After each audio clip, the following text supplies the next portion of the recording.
नमस्कार दोस्तों, राधे कृष्णा दोस्तों। स्वागत है आपके प्रिय यूट्यूब चैनल में। आज मैं बहुत दिनों के बाद वीडियो लाई हूँ आप लोग के सामने। तो मैं एक ऐसे टॉपिक पे बात करूँगी। देखिए, इस दुनिया में बहुत कुछ हो रहा है, किसी को कुछ भी नहीं पता। मतलब हम लोग सनातन से जुड़े हैं। सनातन की निशानी आप मेरे फेस पे देख सकते हैं। तिलक के माथे में टीका, तुलसी की माला गले में, तो ये है। और सनातन हमें क्या सिखाता है, आप शास्त्रों में जाके पढ़ लीजिए। तो वो चीज़ फॉलो नहीं कर रहे हैं कोई लोग। और हमारा यूथ, हमारा जो बच्चा है, बच्चा पार्टी, वो सब भी मतलब सनातन को फॉलो नहीं, विदेशी कल्चर को फॉलो कर रहे हैं। तो ये हम इसलिए बोल रहे हैं कि ये माइंड का जो माइंड को वो कर दिया गया है, डाइवर्ट कर दिया गया। मतलब माइंड में दूसरी चीज़ें डाल दी गई हैं सभी के ऊपर। लोगों की गलती नहीं, माइंड में दूसरी चीज़ें डाल दी गई। जैसे कि जो चीज़ हम पढ़ाते हैं शुरू में, जैसे बच्चा एक होता है बालक, वो एक कच्चे घड़े की तरह था, उसको जैसे भी ढाल दो वैसे ढल जाता है। इसी तरह माइंड में जो चीज़ डाली गई वो चीज़ वो उसको सही मान ले रहा है। तो अभी हमें क्या करना, अभी हम सनातन का जैसे पूरे हमें शास्त्रों के बारे में ज्ञान है, हमें ये चीज़ पता है, जो पढ़ो और उसके बारे में पता, नॉलेज करो क्या क्या होता था। और ये स्कूल में भी पढ़ाया जाए बच्चों को, जिसमें बच्चे, हमारे बच्चे ही तो हमारे भविष्य हैं, यूथ बनेंगे। और बच्चों को नहीं पढ़ाया जाएगा तो कैसे। और माता पिता भी अपने बच्चों को यही सब सिखाएं, ताकि मतलब उनको गलत चीज़ के लिए कुछ करें संगत।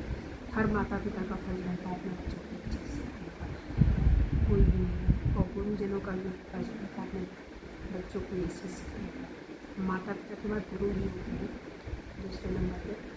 तो बच्चा जो समय रहता है वहाँ पर, तो इन दोनों का फर्ज बनता है बच्चों को अच्छी शिक्षा देने का। अच्छी शिक्षा मतलब अच्छे संस्कार, केवल शिक्षा ही नहीं, डिग्री प्राप्त करने के लिए अच्छे संस्कार। संस्कार किससे होते हैं? चरित्र, आचरण और हर चीज़ से होता है। संस्कार ये होता है प्रेम, दया, भावना, इस तरह की चीज़ें होती हैं जो वो संस्कार में आते हैं। तो संस्कार ये सोचो, किसी से अच्छे से बात कर लेना, मगर चरित्र से लूज, चरित्र स्ट्रॉन्ग नहीं है तो संस्कार नहीं अच्छा। हमारा करैक्टर भी ये चरित्र के बारे में जरूर पढ़ाया गया है, बताया गया है कि चरित्र देखिए, जैसे लोग आकर्षित होते हैं। कई मान लो पति पत्नी है, ये बताया जाए कि हाँ ये होता है, फिर बड़े होते हैं, पढ़ाई और करियर बनाने के बाद हम शादी की तरफ जाते हैं, वैवाहिक बंधन में बनते हैं। तो वहाँ भी अगर पसंद की होती है तो एक को ही इतना पसंद करो, उसी से शादी करो और उसी के साथ सब कुछ सारी संबंध, ना कि इधर देखने से मत करें। उसको जैसा देखना चाहते हो उस उलिया उसका वैसा बना दो, मगर किसी और को देखना ये चरित्रहीन की निशानी है और ये पाप माना जाता है। तो ये चीज़ हमें नाम जप से दूर होगा। जैसे हम राधे कृष्ण या कोई भी नाम मन में 10 मिनट जप ले, रोज़ का नियम बना लें कि 10 मिनट नाम जप करें और भजन कर लें, तो किसी भी चीज़ का प्रभाव नहीं पड़ेगा। ये जो कलयुगी प्रभाव है, जो संगत का असर होता है, संगत में बैठते हैं तब आपको नाम जप में इतने रम जाएंगे तो आपको वो संगत ही नहीं अच्छी लगेगी कि जो ऐसी बातें करती है। आपको सिर्फ भगवान से ही प्रेम होगा और भगवान की तरफ ही आप खींचे चले जाएंगे। बाकी चीज़ें बकवास, भगवान की तरफ आनंदित होंगे, प्रेममय बन जाएंगे आप बिल्कुल। तो इसीलिए हम बोल रहे हैं कि आप कम से कम 10 मिनट शुरुआत में करें, 10 मिनट से 20 मिनट ऐसे बढ़ाते रहें। और फिर आप रात में सोने से पहले करें, सुबह उठते ही करें नाम जप। जैसे राधा कृष्ण, राम सीताराम, जो भी आपको सही लगे, महादेव, जो भी वो आपके आराध्य देव हो, वो उनका नाम जप करें। तो ये करने से क्या होता है, हमारा जो पाप होते हैं, पाप करना पिछले जन्म के, इस जन्म में कोई जाने अनजाने से पाप हो जाता है, तो उससे पता नहीं चलता, उससे बुद्धि और क्षीण हो जाती है और हम गलत सलत और डिसीजन ले लेते हैं, गलत सलत काम करने लगते, गुस्सा करते, क्रोध करते, ये सब अपने आप हावी होने लगते हैं, क्योंकि पाप कर्मा हो जाता है इकट्ठा, इसलिए ये सब चीज़ होने लगती है अपने आप। तो इसलिए हम नाम जब से अपने पाप कर्मा को काट देते हैं और जो पुण्य कर्मा इकट्ठा होते तो हमारी बुद्धि अपने आप सही होने लगती है और हमको पता हो जाता है, ज्ञात हो जाता है हम क्या कर रहे हैं, हम सही राह में जा रहे हैं और हमारी संगत किन लोगों के साथ है, ये सब पता हो जाता है। क्यों? नाम जप से ही पता होता है। नाम जप से ज्ञानी जो अज्ञानी पुरुष ज्ञानी बन जाता है। तो नाम जप से कुछ भी हो सकता है और जो दुनिया में सक्सेस सफलता जो भी पाना है ये सिर्फ नाम जप से ही मिलता है। आप प्रेम से 10 मिनट शुरू करें और फिर आधा घंटा 30 मिनट जो भी शुरू करें। मेरी बात माने, मैं आपकी बहन जैसी हूँ और सभी लोग को बोल रही हूँ, मेरी बात माने कि 1 मिनट मतलब 10 मिनट करके देखें। नाम जब उसका प्रभाव आपको पड़ेगा जीवन में और कितना अच्छा लगेगा, आनंदित हो उठेगा, हर चीज़ आपको अच्छी लगेगी। आप दुखी नहीं होंगे, तनावग्रस्त नहीं होंगे, क्रोधित नहीं होंगे, मतलब जितने भी विकार हैं सब कुछ दूर रहेगा आपसे, सिर्फ नाम जप से। नाम जप की महिमा का क्या बोलें, कोई वर्णन ही नहीं है इसका, इतना मतलब है। एक इकट्ठा पूर्व जन्म के पाप कर्म ये सब जो भी है पता भी नहीं रहता। हम लोग गर्भ में थे माता के तो वो भी नहीं पता था, मलमूत्र के बीच में पड़े थे, फिर भी वो भी हमें याद नहीं है, तो पूर्व जन्म का क्या याद रहेगा। तो कौन से क्या कर क्या ये नहीं पता है। नाम जब से सब कुछ कट जाता है और सिर्फ हमें भगवत प्राप्ति होगी। मतलब इस जन्म इस जब तक इस शरीर में है और जब तक इस जन्म में है, इस जीवन में है, तब तक मतलब खुशियाँ प्राप्त होगी, सब कुछ मिलेगा और बाद में ऊपर में भगवत प्राप्ति होगी। मतलब दोनों, यहाँ भी आप राजा जैसे रहोगे, ऊपर में। तो ये जैसे है कि लोग करते नहीं हैं नाम जप और लोगों को पता भी नहीं, गलती भी नहीं, लोगों को पता भी नहीं नाम जप से क्या है, कि लोग ऐसे ही बोल देते, मगर नाम जप तो महाशक्तिशाली है।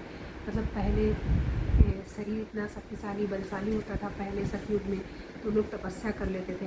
अब क्या होता है कि अब शरीर बिल्कुल इतना शक्तिशाली नहीं है कलयुग में किसी का भी शरीर, वो तपस्या करने लगे। तो इसमें कलयुग में नाम जप की वर्णन की गई, नाम जप की महिमा का। तो कलयुग में भाग्यशाली है हम लोग पैदा हुए, नाम जप करने से हमें मुक्ति वो भगवत प्राप्ति हो जाएगी।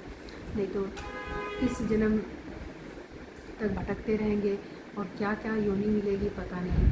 पहले तो सबसे पहले हम अगर कुछ हमसे गलती हो जाती तो सब तुरंत भटक गए, इंसान बना क्या बना, फिर उस जन्म में कौन सी संगत रहेगी, कैसे बिल्कुल भगवान से दूर ही कर देगा और हमें भटका देगा। फिर पता नहीं उसे नरक यातना इतने दिन सहना पड़ेगी। फिर कीड़े मकोड़े करोड़ों साल तक कीड़े मकोड़े में पड़े रहोगे योनि में। उसके बाद मरोगे, फिर कर कीड़ा, फिर कीड़ा, नाली का कीड़ा, जानवर वानवर पता नहीं कितने, मतलब इसी तरह भटक रहे। मतलब ये सब हो चुका है, हम लोग सभी के साथ हो चुका है। फिर दोबारा किस लिए भटकना, मतलब बुद्धि को, मतलब जब बुद्धि भ्रष्ट होती है केवल पाप की वजह से होती है, गलत काम हम पाप हमारे बड़े भावी होते हैं, इसलिए इंसान गलत काम करने लगता है। उसको ये भी नहीं पता है ये गलत कर रहे हैं कि सही कर रहे हैं। तो जो भी है देखिए, गृहस्थ वालों को शादी होती है, बच्चे होते हैं, तो उनका अपना पति पत्नी जो भी होता है उन्हीं के प्रति ईमानदार रहे, उन्हीं को मतलब हर रूप में देखे, देवी के रूप में देखे और कहीं और किसी को जो भी दूसरी स्त्री है उसको माता बहन के रूप में देखे। बाकी औरतों का साथ भी यही है, दूसरे को इसको भाई और पिता के समान देखे, बाकी अपने पति को ही अपना भगवान माने, प्रभु माने, और यही है। नहीं तो फिर ये कलयुग में ऐसा खेला है, इतना माया ने ऐसा खेल खेलती है कि काम वासना लोगों के हावी रहती है बिल्कुल दिमाग पर, तो वो कहीं भी लोग आकर्षित और ये सब होते रहते हैं। तो इसलिए नाम जब से ये सब कुछ हटता है, काम क्रोध लोभ मल मत्सर ईर्ष्या सब कुछ, जितना भी जलन वलन सब कुछ दूर होता है। ये सब विकार है हमारे अंदर जो बैठे हैं राक्षस के रूप में, असुर के रूप में, इनको निकालना बहुत जरूरी है। इनको तभी निकालेंगे जब हम नाम जप करेंगे। नाम जप एक बिल्कुल अनंत सुख की प्राप्ति होगी नाम जप करने से। अगर इंसान करने लगे, हृदय जलेगा, नाम स्टार्टिंग में हृदय जलेगा, जलने दो। हमारे पाप हैं वही, इसी वजह से वो हृदय जलेगा कि वो, इसलिए वो लेयर हटती है, इसलिए हृदय जब नाम जप करते तो जलता है।